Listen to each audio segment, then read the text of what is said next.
Good evening and welcome to 16 by 9. By all accounts, Kevin and Camile Runke were a couple in love. They got married in 2013 after a whirlwind 6-month courtship in Winnipeg. But when they split last spring, things took a nasty turn, with stories of stalking and harassment. Camile got a protection order against Kevin, but the law couldn't keep her safe. And last fall, she was murdered. Tonight, we take a closer look at how the system failed her and if the changes one province is making will be enough to keep women safe. We're going to be going to Cam's house, like just over the bridge, we call it. I haven't been there since right before she passed away. So it'll be my first time going back. Jen Noon remembers how important home was to Camile Runke. She put a lot of work and energy into it, and she made the house her own. It was her sanctuary, a place she felt safe in. It didn't stay that way for long. She never would have thought that she needed like a security camera or anything here until everything started and everything changed with Kevin. They needed like photographic evidence, any kind of video surveillance that they had to catch him in the act. It's a tragedy that unfolded like so many others. I mean, I feel like there was so many things that could have happened, and it just seems like the law doesn't work for the victim. There are a lot of things Camile loved: her truck, her house, her friends. And in 2013, after 6 months of dating, she loved Kevin Runke and married him. When I first met them, I thought they were a really nice couple. You know, we chit-chat back and forth. He was funny, you know, he would make jokes. Their first year was really good together. She told me that their first year was, you know, she would probably describe it as magical. But soon, there were signs of trouble. She wanted to believe that this was going to be a good marriage and continue to be. But I know that she had went for a trip in Mexico, and when she came back, she said he was becoming very jealous. When Camile caught Kevin cheating, the marriage was over. And that's when it all just started falling apart, where his behavior had changed. The breakup was tense, feelings were hurt, and the separation messy. Things quickly turned dark. Just one thing after another. It just didn't stop. He tried to flood her basement, but she looked out the window and she said she saw him walking away, and she yelled out, "I see you, Kevin." You know, and he looked at her and he walked away.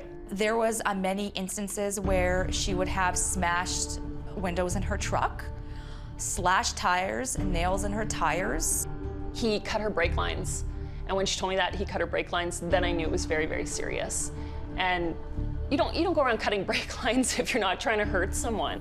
Camile called police. Not once, not twice, but 22 times. 22 times she told police Kevin was stalking or harassing her. How do you turn on the blink of an eye? Was it an act that he was putting on with her this whole time? Was this always his true character? Kevin's behavior surprised a lot of people, except those who have dated him before. I'd known him for so long, and why would he do this, and what changed, and it was a bit of disbelief. This woman, who we're calling Julia, says Kevin treated her like a princess for 2 years. But when she ended the relationship, she says he posted a nude picture of her online and slashed her tires. The slashing of the tires, I was scared. Kevin was never arrested. Still, Julia was frightened. It made me worry that things were escalating more and more. What was going to be next? If it wasn't going to be my vehicle, was it going to be my house? Was it going to be me? She applied for a protection order, but was denied. It was terrifying. In July 2015, Camile also applied for a protection order against Kevin. This time, the order was granted. On her application, she wrote, "He has a rifle." And she heard a tapping at the window, and she had gone to the window to look, and all she saw was him standing at that point. And she was pretty 110% sure that he had that gun that she knew about. Kevin was charged with mischief for flooding her basement, but the behavior continued. Camile's growing fear was obvious in messages to Jen. Trust me, I've dealt with about 300 police officers since June 13th, but without proof, they can't do a damn thing. They were frustrated. It's not like that they were brushing her off. I think they took her very seriously, but they couldn't do anything. Camile thought the protection order would keep her safe. So the challenge with the Runke case is the nature of what she was calling us for. Largely, they were property-related offenses that had occurred in the middle of the night when no one witnessed them. That's disturbing stuff, though. Yeah. If I'm a woman at home alone and somebody's slashing my tires, yeah, I'm afraid. He was suspected in them, for sure. Protection orders were put in place initially because the idea was that women shouldn't have to wait until they got hurt before they got some help from the police. At this shelter in Selkirk, Manitoba, Anna Pajerski sees hundreds of women who are trying to protect themselves. They say that, well, she didn't have evidence. Well, that's why protection orders were put in place, so that they didn't need evidence, that police would respond and would take it seriously. Last year, Manitoba received 1,100 applications for protection orders. Over half were dismissed. We need to believe the woman when she says what is happening. Is her fear not enough? In Camile's case, she put everything in place that she could put in place to try and protect herself, because nobody else was protecting her at that point. So Camile was left building her fortress. Cameras went up around her home. She got a secret cell phone and told the neighbors to keep watch. She was like just surrounded by cameras in that house, just sitting there trying to catch him and trying to do something to save herself, and she was scared. She was losing weight. She was getting sick over this. After every incident, every note, every threat, Camile was frightened. Time after time, she called police. But even with a protection order in place, there was little they could do. If I'm hearing you correctly, it sounds like you're saying your officer's hands were tied. Well, insofar as they were tied because there wasn't sufficient evidence to charge him. Certainly he was spoken with. He was cautioned numerous times. He's clearly the one doing this. Everyone knows, and nobody can do anything. Jen says off-duty police officers would even patrol past Camile's house. I know of some that were friends with her who would actually come on their own time and just sit outside. They were worried for her. What does that say about the limitations that some of your officers are up against when it comes to protecting victims of domestic violence? Well, I guess it strikes a chord that we have to live within the law, and in a case like this one, it would appear that wasn't enough for us. And I told my mom he's going to kill her. It's going to take something really bad to happen for someone to take it seriously. Camile was going to change her last name back to Laberge. She never got that chance. We just could not have foreseen that it would lead to homicide. And 4 days later, she was killed. The early morning hours of Friday, October 30th, Camile was going to work. It was definitely like a 10-minute drive at the most, like in rush hour. Yeah, it was pretty close to where she lived.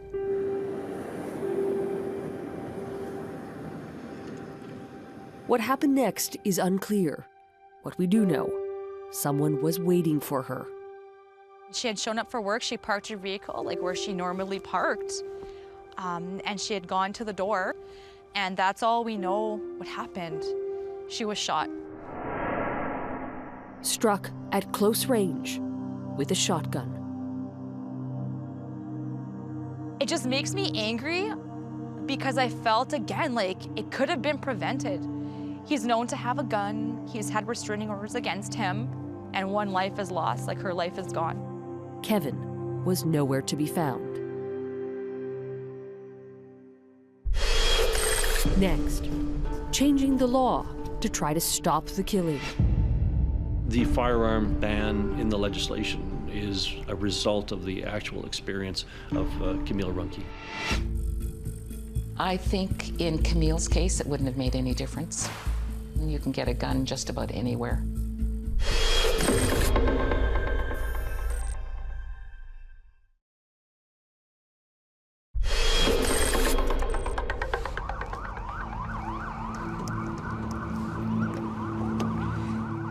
In Winnipeg, police respond to more calls for domestic disturbances than traffic complaints. It's the only call for service that actually hits double digits. We completely take these calls serious. They're very serious in nature, very violent. The situations are very volatile. Calls for service that are domestic related are probably amongst the highest in Canada for any police service. Here in Winnipeg, that's almost 15,000 calls a year. Threats, breaches of orders, any sort of assault. And last year, in less than 5 months, 22 calls came from Camile Runke. It just requires more investigation, investigative work to get down to the truth. Camile was murdered last October, shot to death outside her work. You know, domestic violence has been it's been something that's been part of our society for a long time. But as you can see in our talk, there's limitations to what the law will allow without real evidence. In 2014, 67 women in Canada were killed by their partners or former partners. 11 of those were in Manitoba. It's one of the worst places in Canada for domestic violence. In Canada, we spend $7.4 billion a year on family violence, domestic violence. That's our court systems, shelters, the police, everybody who has to respond. Protection orders are supposed to help stop domestic violence. But in 2015, Colleen Silito in Alberta, Anastasia Kuzik in Ontario, and Katie Kwa in BC were all killed, allegedly by men ordered to stay away. That hasn't worked all that well. We still see situations where women have, 20, 30, 78 breaches of their protection order, and nothing's happening. In the case of Camile, she had done everything she could, everything she was supposed to, but it still wasn't enough. No one could have predicted the outcome here. He had no history of violence at all, and so that really makes it unique for this case, as he went from, being suspected of a lot of mischief and property damage to committing homicide. I totally knew. And I seemed to be the only one who knew. Everybody else was like, I can't believe he did this. And I was like, of course he did this. Like, there were signs all over the place that he was going to do something. That's why protection orders were put in place. Who goes out there and dumps nails in front of a person's vehicle? These are not things that normal people do. Police need to look beyond whatever and believe women. The police say they did believe Camile, and a week before she was killed, they warned Kevin about his behavior. But charges were never laid. Could you have pressed for those criminal harassment charges sooner? In hindsight, sure. We could have perhaps. He had no history of violence, so I won't fault our investigators for not pushing it sooner. He cut her brake lines. Like, are we not taking this a little bit more seriously? And they were like, well, I think he's going to just calm down soon. And nobody believed. After Camile's murder on October 30th, Kevin was a suspect, but police couldn't find him. It's just wondering, where is he? Where is he? While Kevin was on the run, police alerted his former girlfriend, Julia, worried he would come after her. If he had more than one target on his list, I don't know. I felt fear. I felt pity. I felt like I should have done something for his family, for her. It may seem strange, but Julia wishes someone was there to help Kevin. He wanted to keep everything to himself. I think that might have been the biggest problem, was not talking to anyone about it. He wasn't getting counseling, he wasn't getting help, he wasn't getting thrown in jail. It was just this perfect storm, and I really feel like we could have done something more. Something more, like arresting Kevin, counseling or monitoring his actions, and enforcing the protection order Camile had against him. Err on the side of safety, rather than on the side of thinking that he's just a nice guy and that he's just upset. Well, some of the people that are murdering their loved ones start out just upset. She was trying to separate from him, and she ended up getting killed. So again, it's not just Cam. We want the laws to change, and if it's gonna take Cam's story to do it, we're gonna do it. So 16 by 9 went to Manitoba's Minister of Justice to ask him what he's going to do. Does Manitoba have a domestic violence problem? Society has a domestic violence problem. Does Manitoba? Yeah, and Manitoba has disproportionately suffered, and the women and children in this province have disproportionately suffered from domestic violence. Is that a yes? Yes. Now the province is proposing new legislation, further restricting people with protection orders, like a mandatory firearm ban. Guns, like the one Kevin Runke owned. Would this new legislation have changed the situation Camile experienced? These changes would have certainly reduced the risk. How so?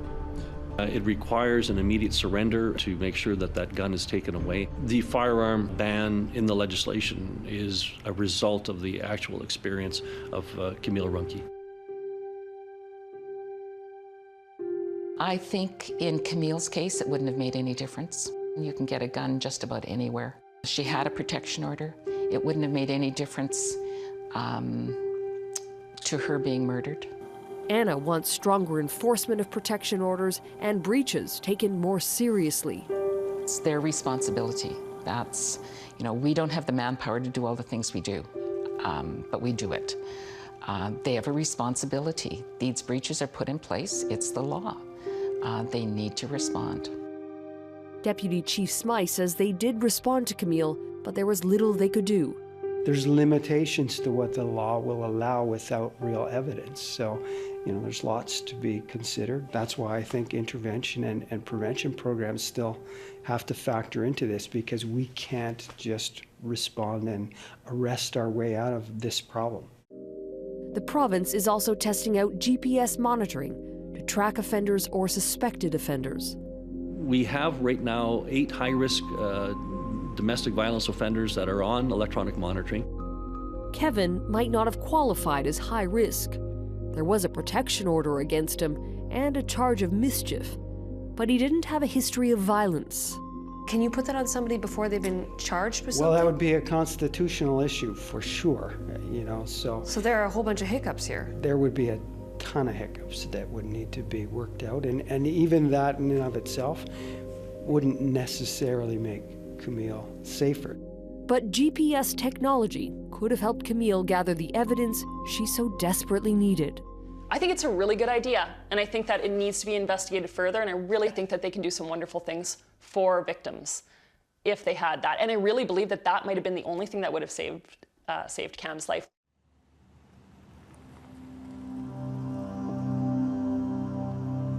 Three days after Camile was murdered, police tracked down Kevin to this row just outside Winnipeg. He was armed. I won't call it a standoff, but certainly they didn't go chasing in after him. It was a wooded area. The tactical unit was called in. Kevin drove into the woods and stayed there, inside his truck, with his gun. They discovered him within the vehicle and deceased, so it would appear he took his own life. Police say Kevin likely killed himself with the same gun that killed Camile. It's 2 lives that are lost. 2 different families that are torn, that are without people that they loved. It affects so many people. Do you consider this case closed? Everything led us to believe that Kevin Runke was our main suspect. So we have no other information that would lead us to think anyone else was involved. We need to get people speaking out about this, and not just speaking out, doing something about it. Every 5 days in Canada, a woman is killed by her partner or former partner. And with stats like that, there will be more cases to come.